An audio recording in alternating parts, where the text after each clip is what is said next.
Yo, it's Guido coming at you with the Tactics Talk. Welcome back, everybody. Good morning. Hope you have a fantastic day. Planning on doing so myself. ThunderAce.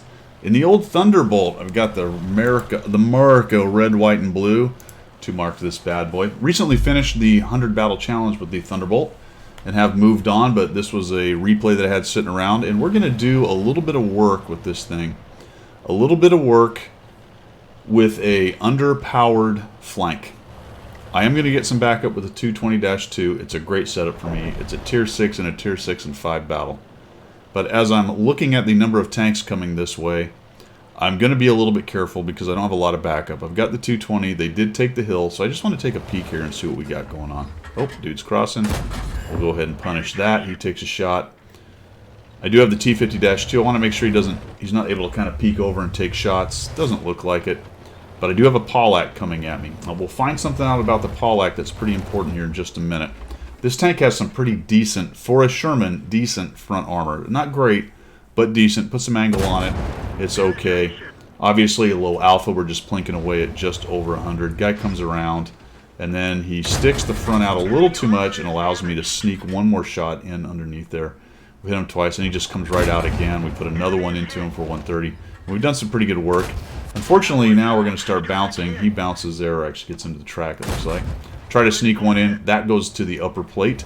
Now, while I'm doing this, guys, I'm thinking, I've got that internal clock in my brain. I'm thinking KV1, Churchill 3. See where they are on the mini-map down here?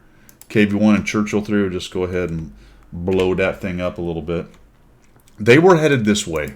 And who knows what else, depending on what was peaking. Look at that S-35CA getting all aggressive there. A little bit surprised by that because artillery will absolutely murder that thing. Oh, hey, look at this. There's the Churchill. There's the Churchill, and he's punishing me pretty good. I'm going to turn that front armor to him, and I'm going to go that way. And right now I'm thinking Pollack's going to push in.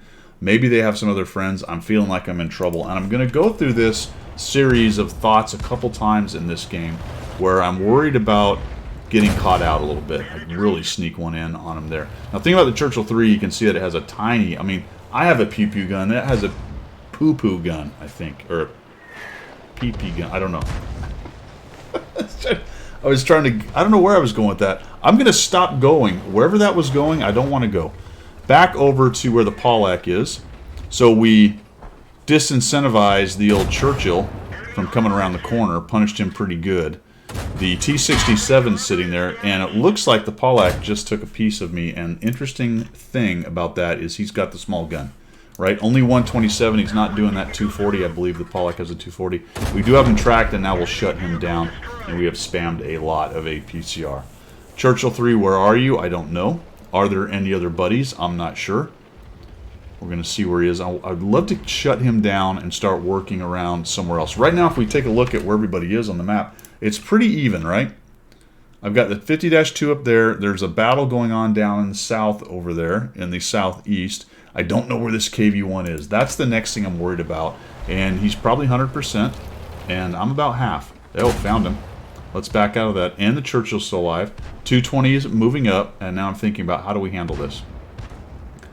T-67 is trying to take on the Churchill, but he's getting absolutely wrecked. But the Churchill just fires so fast. Pretty soon, a funny thing's going to happen. You're going to see that 50-2 just dive to his death. He's going to fall off. I don't know if he's trying to land on someone or gets lost, or maybe he was trying to hang over the edge and maybe hurt somebody. But as I'm thinking about what's going to go on here, kind of check 6 o'clock. What's that T-50-2 doing? Don't know.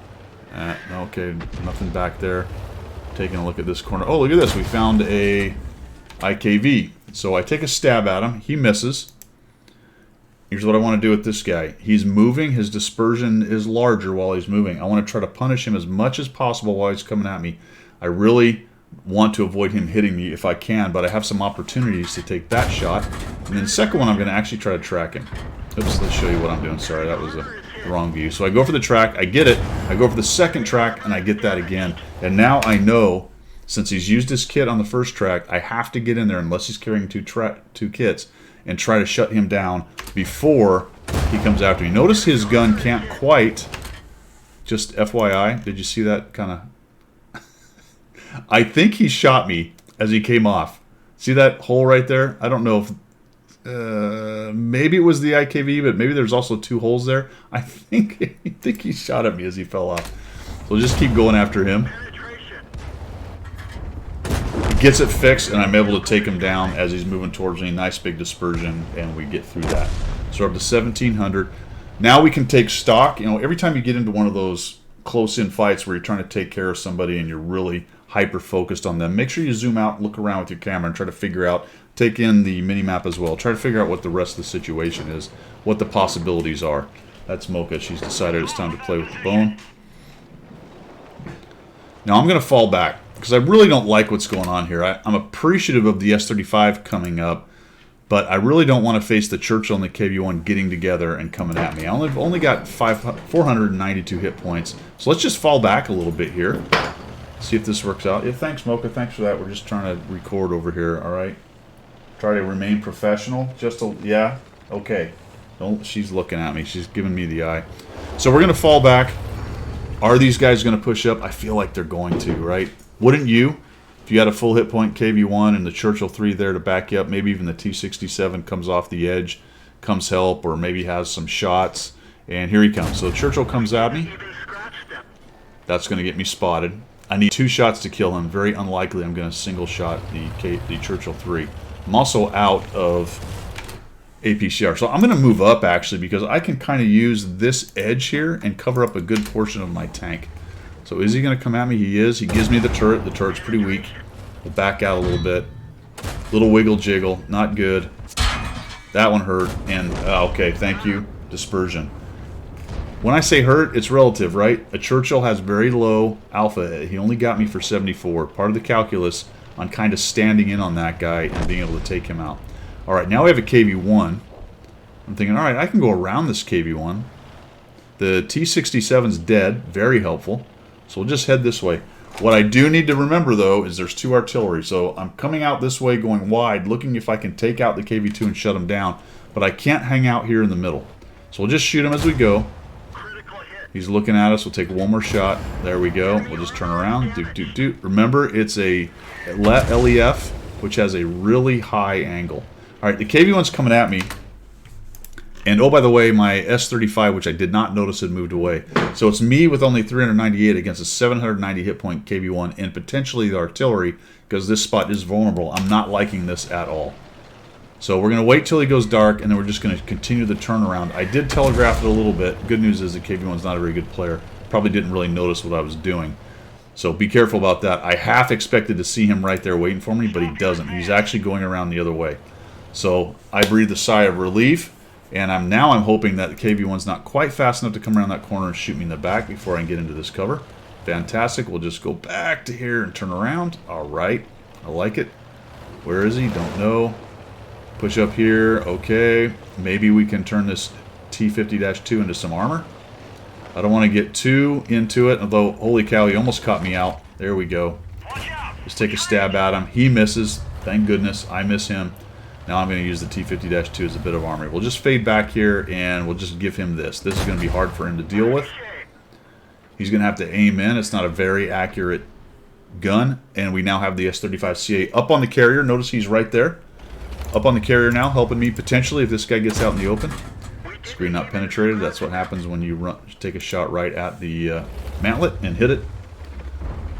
There we go. We get a bounce out of it. A 99. That's kind of painful. Put one more shot into him. Unfortunately, doesn't pin. And all of a sudden now we've also got a Hellcat.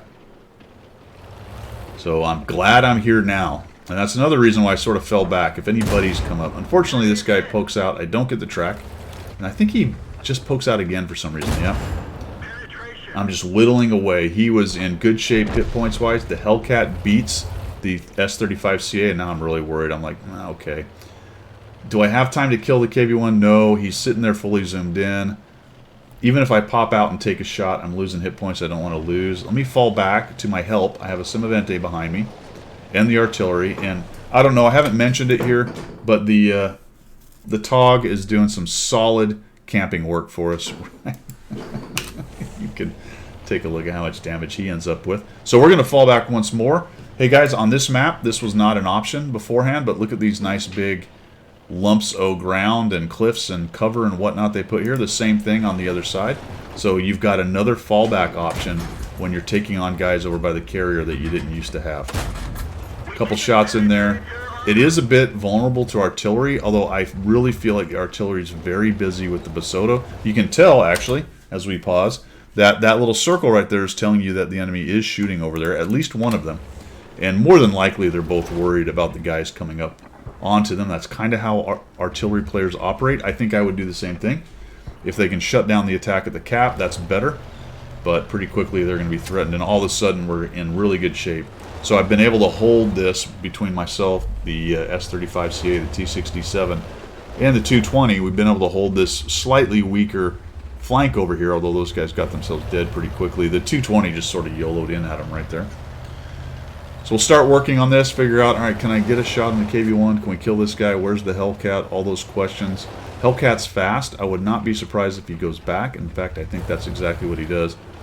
But I don't want to push around the carrier right there where I'm not supported and run into both of those guys, just in case they decide they're going to come at the cap. I'll take a slight risk here. We'll break out in the open, work our way over to this other cover, and move to the middle, just in case the Hellcat's there. Or maybe I can cut them off as they're coming back from the north and trying to work their way back into the cap. They do like the 41, and there's the Hellcat. He did indeed go back. This is going to give me some shots. Now, this is, again, another timing thing. I'm going to take some shots here. I'm expecting to get spotted. The question is, where's the KV-1? Did he actually drive in behind me? So will he show up back here, or is he moving back towards the cap? Pretty quickly, he'll have a good idea where I am. Get a ricochet off that. That is a bummer. That one hits. That is fun and good and all nice. Move over here a little bit. Hellcat gets thumped by the RBFM. The LEF is gone, and we're down to just the KV-1. Don't know where he is. Maybe we're doing ring around the rosy. He could be behind me. However, I expect the Simavente to see him at some point if he's doing that. The longer this goes and the Simavente doesn't see him, the more I'm thinking he's either coming my way, and I'll run into him face to face. Not too worried. Really what I'm trying to do right now is just get a few more hit points on this guy. Based on the way he's played, I think I can probably outplay him at the end. We have about the same hit points. So we'll come over here. I really expected to see him right here. I kind of expected him to be right here in my face. Okay, weird. Not here. Not lit by the Simavente. The more I push this way, I'm like, okay, he'll show up there, right? Or he'll show up there. Where's this guy? He's going to run right into me right now. Bizarrely, we're going to find him basically in the same place we left him. He turtles up. Now, I wasn't paying too close attention to the replay. He may have been seen there, and maybe he was taking artillery fire, potentially. But that's where he is. I don't know. Don't ask me why. I don't know why he swallowed the fly. There he is. Into the side, away from the mantlet as much as possible. Looks like I'm actually going right through the mantlet there. Not a very strong turret. And we shut him down. We end up with 2,875. 4 kills for the ThunderAce. So holding that flank, watching, making sure you're paying attention to the rest of the map, what everybody else is doing. A couple times I fell back, didn't overextend, was a bit careful, used my allies along the way, helping me take these guys down. Good on the S-35CA coming up and helping me. Bad on the 220, you sort of just YOLO'd in there and went after those guys and got gunned down. And there you go. So ThunderAce, done with the 100 battles on the Thunderbolt. I quite like this. Pretty nice little tank. Got decent armor for a... In fact, I think it's got the extra armor. Yeah, I think it's got the old extra armor on the front. So its hull is really pretty good for a Sherman variant. Relatively slow, like most of the Sherman variants are. Fast firing, but not a lot of alpha. All that good stuff. That's all I've got for today, guys. Thanks for tuning in. I appreciate your support. As always, we will see you.